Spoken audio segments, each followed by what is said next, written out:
हरियाली पसंद संत जहां रहते हैं, बरगद पीपल उबरे से महक उठता है आश्रम।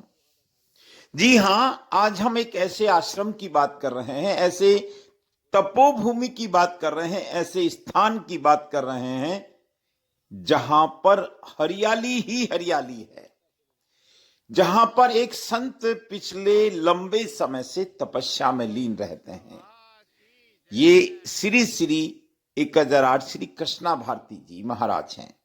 ये जो बरगद देख रहे हैं, इस तरह के बरगद पिछले 2 साल पहले आपने लगाए थे। कल आपका फोन आया कि नरूका जी 2 बरगद चाहिए मुझे, पहाड़ की चोटी पर लगाने हैं।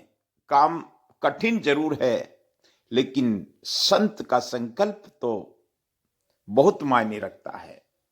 ये मेरगर की पहाड़ी पर श्री कृष्णा भारती जी महाराज का आश्रम है, जहां पिछले कई वर्षों से आप वर्ष चतुर्मास करते आए हैं।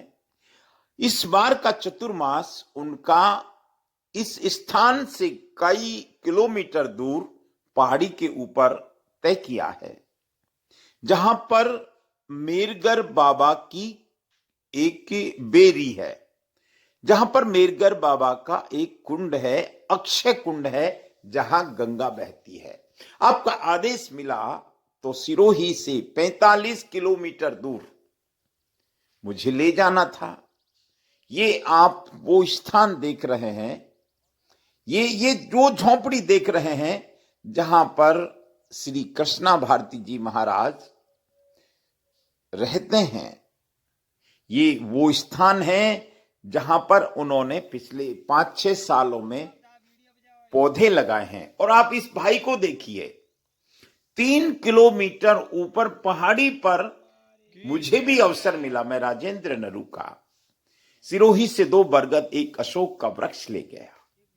वहां से स्कूटी जहां तक जा सकती थी, उसके बाद उन बरगद और अशोक के वृक्ष को हाथों सर उठाकर 2-3 किलोमीटर उस दुर्गम मार्ग पर, जहां कोई मार्ग ही नहीं था, ऊपर पहुंचे।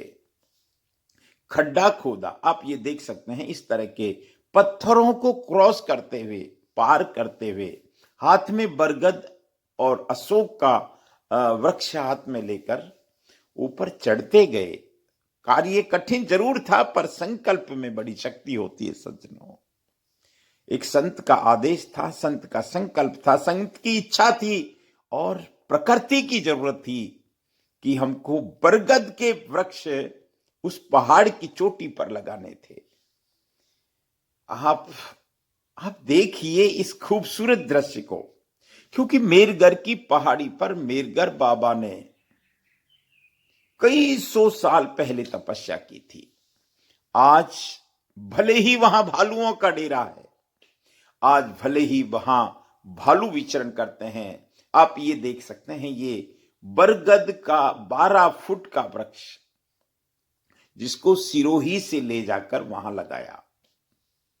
और आप देख सकते हैं पास में एक बेरी है, जहां पानी कभी खत्म नहीं होता, कैसा भी अकाल पड़े, क्योंकि जहां संत तपते हैं, जहां शिव का वास होता है, वहां गंगा का निवास होता है सज्जनों।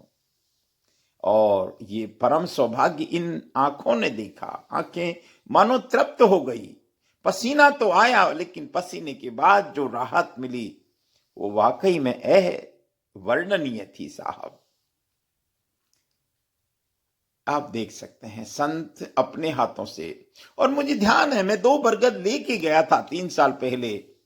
वो बरगद वृक्ष बन चुके हैं। आपने ही उन बरगदों की सुरक्षा की, उनको पानी पिलवाया, और 2-3 साल की मेहनत के बाद वो बरगद बड़े हो गए। आपका संकल्प है कि 2 बरगद और 1 अशोक का वृक्ष कल उन्होंने लगाया। देखिए, हम अगर वृक्षारोपण करें और अगर हमारे पास स्थान है, तो हमको बरगद लगाने चाहिए। हमको पीपल लगाने चाहिए, हमको उबरे लगाने चाहिए। ये उस बेरी को देख लीजिए, नमन कीजिए, इस बेरी का पानी कभी खत्म नहीं होता। ये पहाड़ की बहुत ऊंचाई पर है, लेकिन संतों की यही महिमा है। और किस तरह से मातृ शक्ति ने, जय हो जय हो जय हो जय हो, बोलो मेहरगढ़ बाबा की जय। देखो कितने भाग्य थे आपके, हाथ लगे। माता का झाड़ माता ही लगाई, माता का झाड़ माता ने लगाया। अशोक वाटिका में माँ सीता विराजी थी और यहाँ सारी मातृ शक्ति पहुंची है मेर मनवाड़ा से। और देखो ये इनकी भक्ति है, कई किलोमीटर चलकर, पैदल चलकर यहाँ पहुंची है। भाई जी, आज क्या कहोगे आप? इतने खूबसूरत आपने पेड़ लगाया है, कोई संदेश? यहाँ आते रहते हो यहाँ शीतला माता के? तो अटे पहली वक्त आया, आता जाता रहेगा। हो आता जाता रहेगा। तो कैसा लग रहा है आपको यहाँ? गुरु महाराज यहाँ विराजे हैं तो आना पड़ेगा। और बढ़िया, आपने तो आनंद ले लिया। देखिए सबके, हाँ। और आप क्या कहोगे? आप कहाँ रहते हो? मेर मनवाड़ा रहते हो। आपको पता है यहाँ मेर नगरी हुआ करती थी पहले। यहाँ मेर, जो अभी मेर कहीं नहीं है, वो मेर मनवाड़ा पर ये जो गांव है यहाँ पहले बस्ती थी 400-500 साल पहले। इसका एक इतिहास है। और वो फिर बस्ती उजड़ गई। बोलता मेरे सासू जी ससुरा जी बोलता, हाँ बिल्कुल। और भाग के नीचे आगे। चलिए, बहुत बढ़िया। आज देखो बाजी, आपकी तो जय हो, आपने तो खड्डे फटाफट खोद दिए हैं। जय हो। हाँ, वाह वाह। और सबका, आपका शुभ नाम? अशोक भाई। आप? मान सिंह जी। और देखो आपको अब बीच बीच में हमको सबको आना है यहाँ। 1 महीना तो वापसी यहाँ है। चलिए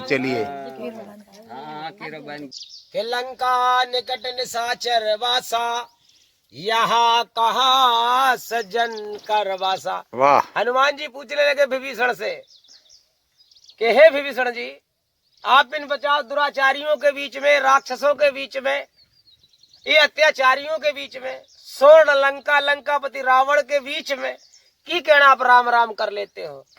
तो बोले साहब, जैसे कहते हैं ना, ये दांतों के बीच में जो जीव है, दांतों के बीच में, बोले साहब, बोले जैसे हनुमान जी को बोले, जैसे वे बोले कि लंका में कैसे? बोले ऐसे, जैसे जो दांतों के बीच में जीव है, कि जर्रा सा फर्क हुआ तो जीव कट जाएगी। तो बोले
बोलो मेरगढ़ बाबा की जय।